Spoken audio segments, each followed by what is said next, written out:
और लखनऊ में सीएम क्या कह रहे हैं, सुनिए। और उत्तर प्रदेश सरकार में मंत्रिमंडल के मेरे सहयोगी श्री नरेंद्र कश्यप जी, ओबीसी मोर्चा के प्रदेश के प्रभारी प्रदेश महामंत्री श्री राम प्रताप सिंह चौहान जी, राष्ट्रीय महासचिव ओबीसी मोर्चा पूर्व सांसद श्री संगमलाल गुप्ता जी, ओबीसी मोर्चा के प्रदेश महामंत्री श्री विनोद यादव जी, प्रदेश महामंत्री ओबीसी मोर्चा और विधान परिषद सदस्य श्री रामचंद्र प्रधान जी, ओबीसी मोर्चा के प्रदेश महामंत्री श्री संजय पटेल जी, प्रदेश उपाध्यक्ष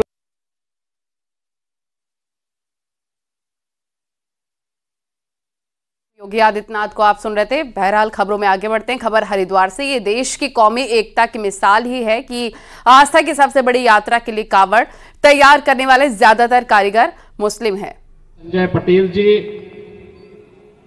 प्रदेश उपाध्यक्ष ओबीसी मोर्चा श्री प्रदेंदु जागड़ा जी और प्रदेश भर से आए हुए ओबीसी मोर्चा से जुड़े हुए सभी प्रदेश कार्य समिति के सदस्यगण, क्षेत्र और जनपद स्तर पर कार्य करने वाले सभी उपस्थित बहनों और भाइयों, आज प्रदेश की राजधानी लखनऊ में आप सबने अपनी प्रदेश कार्य समिति का आयोजन किया है। मैं इसके लिए प्रदेश सरकार की ओर से प्रदेश भर से आए हुए आप सभी कार्यकर्ताओं का हृदय से स्वागत करता हूं। जिनकी आकांक्षा है और जिनके मन में समाज जीवन और राष्ट्र जीवन के साथ आगे बढ़ने का एक जज्बा है।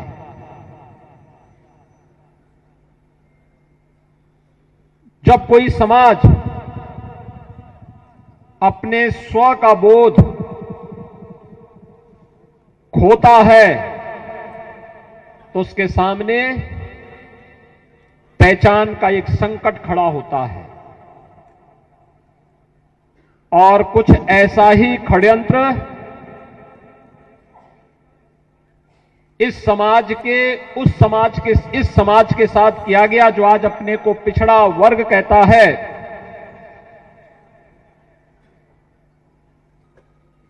उस समाज के साथ जो अपने बल से, अपने बुद्धि से, अपने पौरुष से भारत को भारत बनाने,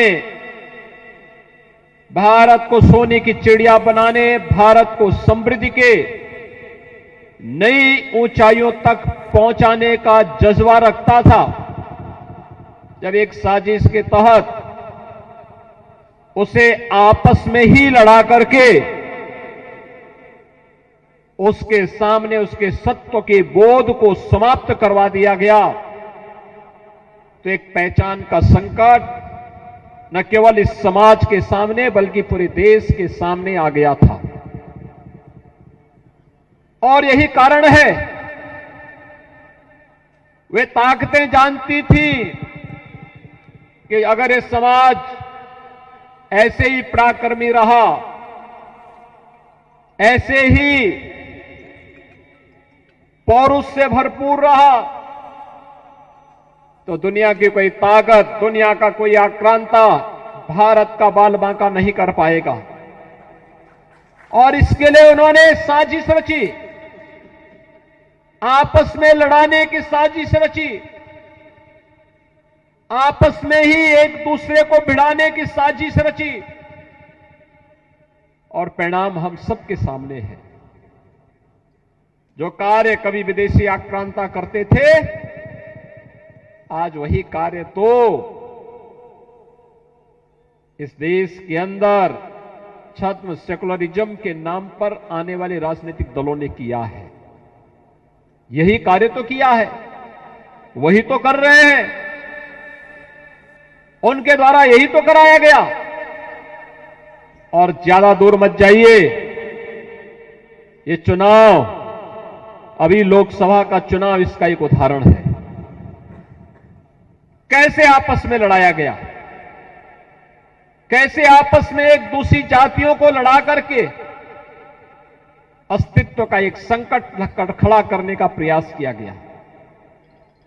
और फिर कौन नहीं जानता आप में से, ये समाज अगर अपने पौरुष और पराक्रम के लिए जाना जाता था तो भारत की परंपरा और भारत की संस्कृति के प्रति उतनी ही अटूट आस्था के लिए भी जाना जाता था। इस समय पश्चिमी उत्तर प्रदेश में कांवड़ यात्रा चल रही है।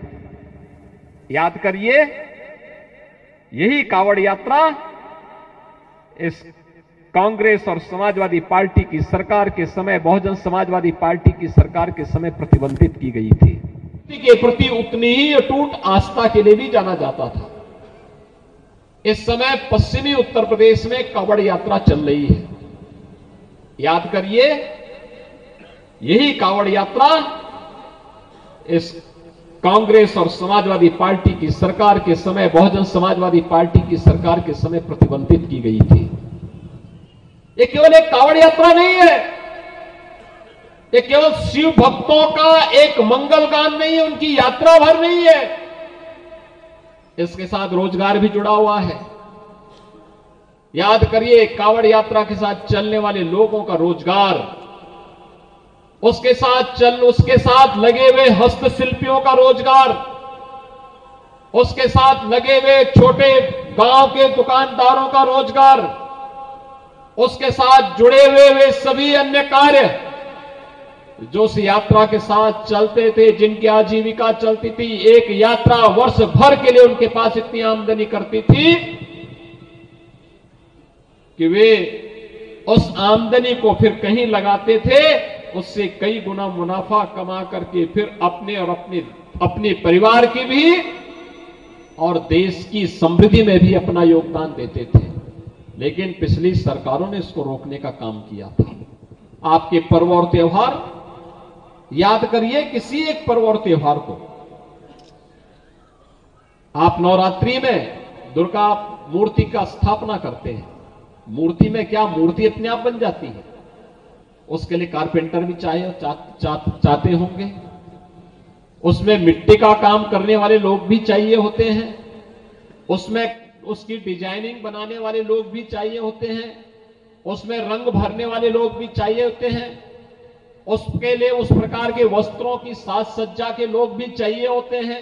क्या एक व्यक्ति कर पाता है क्या? अलग अलग तबके के लोगों को जोड़ने का एक माध्यम भी बनता था और उतने ही रोजगार का सृजन भी वह करता था। पिछली सरकारों ने उसको भी रोकने का काम किया था। वन डिस्ट्रिक्ट वन प्रोडक्ट की योजना आपके सामने है। मैं पूछना चाहता हूं, कांग्रेस ने देश के अंदर 60 प्रदेश के अंदर 60 वर्षों तक शासन किया। समाजवादी पार्टी की 4-4 बार प्रदेश में सरकार थी। इन्होंने वन डिस्ट्रिक्ट वन प्रोडक्ट के लिए कार्य क्यों नहीं किया? मैं पूछना चाहता हूं, वन डिस्ट्रिक्ट वन प्रोडक्ट के साथ जुड़े हुए जो हस्तशिल्पी हैं, जो कारीगर हैं, कौन है? क्या ये ओबीसी समाज से जुड़े हुए नहीं है? क्या इसमें कोई कुम्हार, कोई विश्वकर्मा, कोई लोहार, कोई स्वर्णकार, क्या ये नहीं है? पीएम विश्वकर्मा और मुख्यमंत्री विश्वकर्मा श्रम सम्मान योजना के साथ जुड़े हुए, माटी कला बोर्ड से जुड़े हुए, इन सभी कार्यों को जो आज केंद्र और राज्य सरकारें चला रही हैं, क्या इसके साथ ओबीसी का रोजगार नहीं जुड़ा हुआ है? आप याद करिए, समाजवादी पार्टी की सरकार का समय 2015 और 16 का समय, जब उत्तर प्रदेश में Uttar Pradesh public service commission का परिणाम आता है। 86 एसडीएम की भर्ती होती है और 86 में से 56 एक जाति विशेष के हो जाते हैं। क्या ये ओबीसी के हितों पर कुठाराघात नहीं था? बहनों और भाइयों, क्यों लोग उसमें मौन हो जाते हैं? क्यों नहीं बोलते हैं? उत्तर प्रदेश में पिछले 6 वर्षों में हम लोग 7 वर्षों में हम लोगों ने 6.5 लाख भर्ती की है और मैं कहता हूं दावे के साथ, इन भर्तियों में ओबीसी समाज की, साफ ओबीसी और एससी समाज की 60% भर्ती भी है। 60% से अधिक भर्ती हुई है। 69,000 शिक्षकों की भर्ती पर लोग प्रश्न खड़ा करते हैं। 69,000 नहीं, हम लोगों ने 1,25,000 भर्ती बेसिक शिक्षा परिषद में शिक्षकों की और 69,000 जिन शिक्षकों की भर्ती के बारे में प्रश्न खड़ा किया जाता है, ये समाजवादी पार्टी के वही मोहरे हैं जो लोग 86 में से 56 एक ही परिवार और एक ही जाति विशेष के लोगों को भरने का काम किए थे। वे लोग आज प्रश्न खड़ा करते हैं। 69,000 शिक्षकों की भर्ती में बहनों और भाइयों, अगर केवल 27% ओबीसी के आरक्षण के हिसाब से भर्ती होती तो भर्ती होती 18,200, लेकिन भर्ती कितनी हुई? 31,500। 31,500। उन्हें इस बात की चिंता है कि ओबीसी समाज अपनी बुद्धि से, अपने बल से, अपने पौरुष और पराक्रम से इतनी अधिक सीटें क्यों प्राप्त कर गया और इसलिए इसे विवादित करना है, इसके लिए उन्हें बदनाम करना है, इसके लिए तमाम षड्यंत्र करने, इसके लिए तमाम प्रकार की साजिशें रची जाती हैं। मैं पूछना चाहता हूं, पश्चिमी उत्तर प्रदेश हो या पूर्वी उत्तर प्रदेश, 2006 में भारतीय जनता पार्टी के एक विधायक कृष्णानंद राय की हत्या हुई थी गाजीपुर जनपद में। और गाजीपुर जनपद के साथ के उस हत्याकांड में कृष्णानंद राय के साथ मरने वाले लोग कौन थे? उनके साथ, उनकी सुरक्षा के साथ जुड़े हुए जो लोग थे, उनमें एक रमेश पटेल थे। क्या ये ओबीसी समाज से नहीं थे क्या? इनके साथ एक रमेश यादव भी थे। क्या वे ओबीसी समाज से नहीं थे क्या? ऐसे ही तमाम अन्य लोग थे। कोई सम यादव भी थे। क्या ओबीसी समाज से नहीं थे क्या? यानी भारतीय जनता पार्टी के साथ हो गए तो इसका मतलब उन्हें आप ओबीसी में नहीं गिनेंगे? मैं पूछना चाहता हूं, राजूपाल की हत्या प्रयागराज में जिस माफिया ने की थी, क्या ये राजूपाल ओबीसी समाज से नहीं थे क्या? उमेश पाल, क्या ये ओबीसी समाज से नहीं थे क्या? फिर इन माफियाओं को गले से लगाने वाले लोग कौन थे?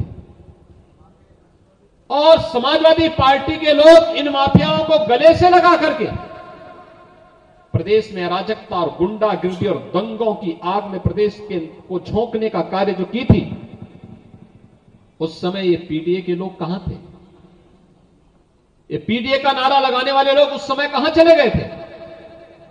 और इसीलिए प्रश्न खड़ा होता है, जिन लोगों ने ओबीसी समाज और प्रदेश के युवाओं की नौकरियों में डकैती डाली थी, जिन लोगों ने यहां के रोजगार पर डकैती डालने का काम किया था, जिन्होंने प्रदेश के सामने पहचान का संकट खड़ा किया था, और जो लोग उत्तर प्रदेश जैसे अनलिमिटेड पोटेंशियल के प्रदेश को अराजकता की भट्टी में झोंकने के लिए जिम्मेदार थे, बहनों और भाइयों, वे लोग आज आपसी फूट डालो और राज करो की अपनी नीति के तहत लगातार अपने दुष्प्रचार तंत्र के माध्यम से समाज को गुमराह करने का कार्य कर रहे हैं। आज जब ओबीसी मोर्चा की इस प्रदेश कार्य समिति के इस सम्मेलन में मुझे आपके बीच में आने का अवसर प्राप्त हुआ है, तब मैं आप सबका आह्वान करूंगा। हम सबकी जिम्मेदारी बनती है कि वास्तविक तथ्यों को समाज के सामने रखें, समाज को इन बातों से अवगत कराएं। तथ्य प्रमाणित है, आपके सामने प्रमाणिक तथ्य होंगे। समाजवादी पार्टी अपनी 4 बार की सरकार के समय ओबीसी और एससी और प्रदेश के युवाओं को कितनी नौकरी और रोजगार दी है, इन तथ्यों को निकालिए। और भारतीय जनता पार्टी की सरकार पिछले 7 वर्ष में कितनी की है, यह भी समाज के सामने रखिए। और उसमें यह भी देखिए कि ओबीसी समाज के कितने लोगों को उसके माध्यम से नौकरी मिली, यह भी बताए जाने की आवश्यकता है। उन्होंने कितने लोगों के रोजगार को छीना और भारतीय जनता पार्टी की सरकार ने कितने लोगों के रोजगार को उपलब्ध कराया है, यह भी जनता के सामने आना चाहिए। उन्होंने ओबीसी की सुरक्षा के साथ जो खिलवाड़ किया था, इन माफियाओं को पाल करके, इन्हें पलवित और पुष्पित करके, और उन्होंने कहां कहां पर ओबीसी समाज के मार्ग पर कांटे बिछाने का काम किया था, इससे भी समाज को अवगत कराने की आवश्यकता है। आपके पर्व और त्योहार में व्यवधान डाल करके प्रदेश को दंगों की आंख में झोंकने का जो काम किया था, उसके बारे में भी अवगत कराइए। आपकी खेती बाड़ी के मार्ग में जो इन्होंने अवरुद्ध पैदा किए थे, इसके बारे में अवगत कराइए। और अब तो हम लोगों ने प्रदेश के अंदर न केवल उत्तर प्रदेश के किसानों को प्रधानमंत्री मोदी जी ने प्रधानमंत्री किसान सम्मान निधि का लाभ दिया है, बल्कि प्रदेश सरकार ने किसानों के साथ साथ उनके परिवार के जनों और बटाईदारों को भी 5 लाख रुपए की मुख्यमंत्री कृषक दुर्घटना बीमा के अंदर आच्छादित करने का काम किया है। बहनों और भाइयों, इन योजनाओं का सर्वाधिक लाभ ओबीसी समाज ले रहा है, लेकिन उन्हें अवगत कराएगा कौन, उन्हें बताएगा कौन? उन तक बताने की जिम्मेदारी आपकी है, उस समाज के बीच तक पहुंचाने की जिम्मेदारी आपकी है। और यही नहीं, हमें यह भी करना चाहिए। आप समाजवादी पार्टी के समय ओबीसी के कितने छात्रों को स्कॉलरशिप मिलती थी, और इस समय नरेंद्र कश्यप ही हमारे इस विभाग के मंत्री हैं। ये अपने आंकड़े भी प्रस्तुत करें और बताएं कि 2475 रुपए, हमने 2475 करोड़ रुपए केवल और केवल ओबीसी वर्ग के छात्रों के लिए आज स्कॉलरशिप के लिए हमारी सरकार ने दिया है, जबकि समाजवादी पार्टी की सरकार इसकी आधी पैसा भी नहीं देती थी, आधे छात्रों को भी स्कॉलरशिप नहीं देती थी। और इसीलिए आज आपसे मैं कहने के लिए आया हूं, आप में, इस समाज में बजरंगबली की ताकत छुपी हुई है, बस उस ताकत को उजागर किए जाने की आवश्यकता है, उस ताकत को उजागर किए जाने की आवश्यकता है। रावण की लंका को जलाने में और उसको दहन करने में बहुत देर नहीं लगेगी। ये जो रावण आज गुमराह करके समाज को आपस में ही लड़ाने का काम कर रहा है, याद रखना, हमारा ओबीसी समाज मजबूत हो, यह महत्वपूर्ण है, लेकिन हमें सर्व समाज के साथ बेहतर समन्वय करके देश विरोधी और समाज विरोधी गतिविधियों में लिप्त तत्वों को बेनकाब करते हुए प्रधानमंत्री मोदी जी के नेतृत्व और मार्गदर्शन में विकसित भारत की परिकल्पना को साकार करने के लिए प्राणपण से जुटना है। यही तो छत्रपति शिवाजी महाराज का आह्वान था, यही उनका आह्वान था। ये समाज विभाजित था, अयोध्या में राम मंदिर अपवित्र हुआ। ये समाज विभाजित था, मथुरा में भगवान श्री कृष्ण का जन्मभूमि का मंदिर अपवित्र हुआ। ये समाज विभाजित था, हमारे देवादिदेव महादेव भोलेनाथ भगवान विश्वनाथ का मंदिर अपवित्र हुआ। जो हमारा ओबीसी समाज सबसे अधिक गौ सेवा करता था, याद करिए, उसी समाज में गोवंश छीन करके उन गौशालाओं, उन्हें गौशाला में नहीं, उसकी गैस सेवा नहीं, बल्कि उसको कसाईयों के हवाले किया जाने लग गया। गौकसी होने लग गई, गौहत्याएं होने लग गई, आपकी आस्था के साथ खिलवाड़ होने लग गया। ये सब मौन है, इनके मुंह से एक शब्द नहीं निकलता इसके लिए।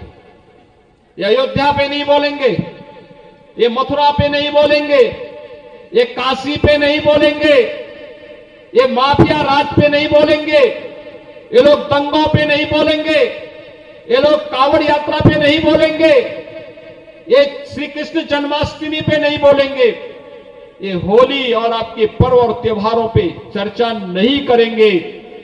लेकिन बहनों और भाइयों, ये लोग जाति के नाम पर आपको लड़ाने की किसी भी कुत्सित मंशा से सदैव किसी न किसी षड्यंत्र में और उस प्रकार के षड्यंत्रों में लिप्त रहेंगे। और इसके लिए इन्होंने सबसे बड़ा औजार के रूप में इस्तेमाल किया है अपने स्मार्टफोन को।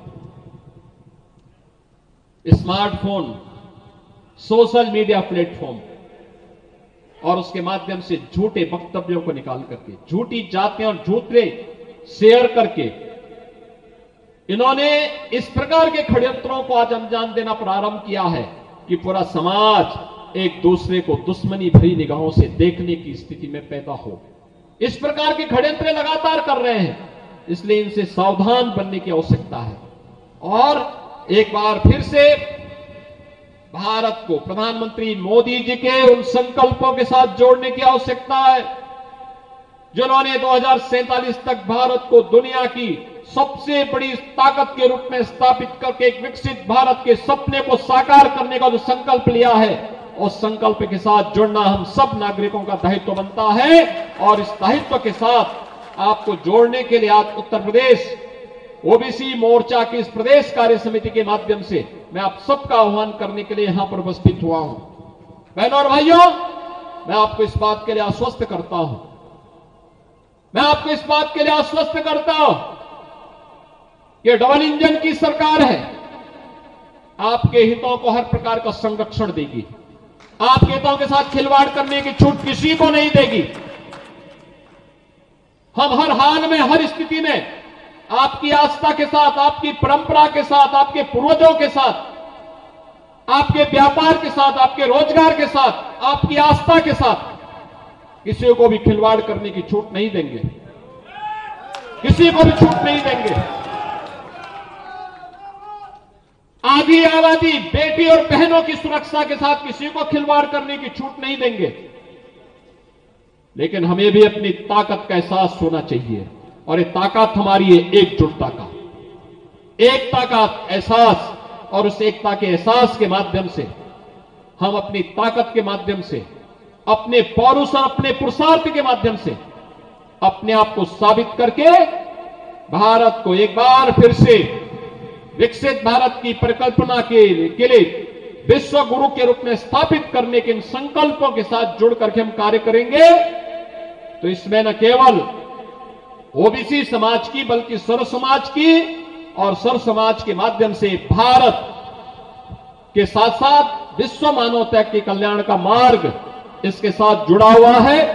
मैं एक बार फिर से इस पूरे कार्यक्रम के लिए प्रदेश सरकार के मंत्री और ओबीसी मोर्चा के प्रदेश के अध्यक्ष श्री नरेंद्र कश्यप जी का, प्रभारी श्री राम प्रताप सिंह चौहान जी का, ओबीसी मोर्चा के अपने प्रदेश के सभी पदाधिकारियों का और राष्ट्रीय महामंत्री श्री संगम लाल गुप्ता जी समेत आप सबका हृदय से धन्यवाद देते हुए प्रदेश कार्य समिति की यह बैठक आप लोगों ने लखनऊ में की और विधानसभा सत्र के दौरान पहले ही दिन कर दी, क्योंकि हम लोगों का आज समय था, बिजनेस विधानसभा का 4 बजे के पहले संपन्न हो जाना था। और इसीलिए मैंने आग्रह किया था कि मैं 4 बजे आ पाऊंगा, क्योंकि विधानसभा में रहूंगा, मैं वहां से सीधे आपके यहां आ जाऊंगा। और उन्होंने इस आग्रह को स्वीकार किया।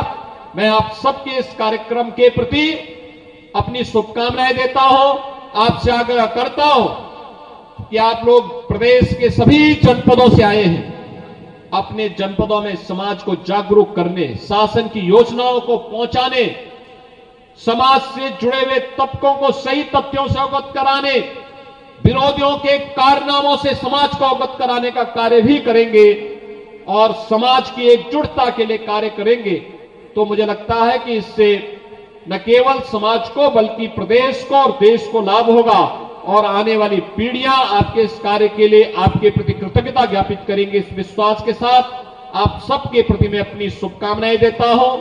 सावन मास में देवादिदेव महादेव की कृपा आप सब पर बनी रहे, इस विश्वास के साथ आप सबके प्रति अपनी शुभकामनाएं देते हुए वाणी को विराम देता हूं। धन्यवाद। जय हिंद। सीएम योगी आदित्यनाथ को अब ओबीसी मोर्चा की बैठक में सुन रहे हैं, जहां पर उन्होंने विकसित भारत का जिक्र करते हुए ओबीसी समाज को मजबूत करने की बात कही और साथ ही ये भी कहा कि जितनी भी योजनाएं सरकार इस वक्त चला रही है उन सभी योजनाओं का लाभ समाज के हर तबके को मिल रहा है, ओबीसी वर्ग को भी मिल रहा है। साथ ही उन्होंने विपक्ष पर भी निशाना साधा। अयोध्या और मथुरा का मुद्दा एक बार फिर से सीएम योगी आदित्यनाथ ने इस मीटिंग के दौरान भी उठाया।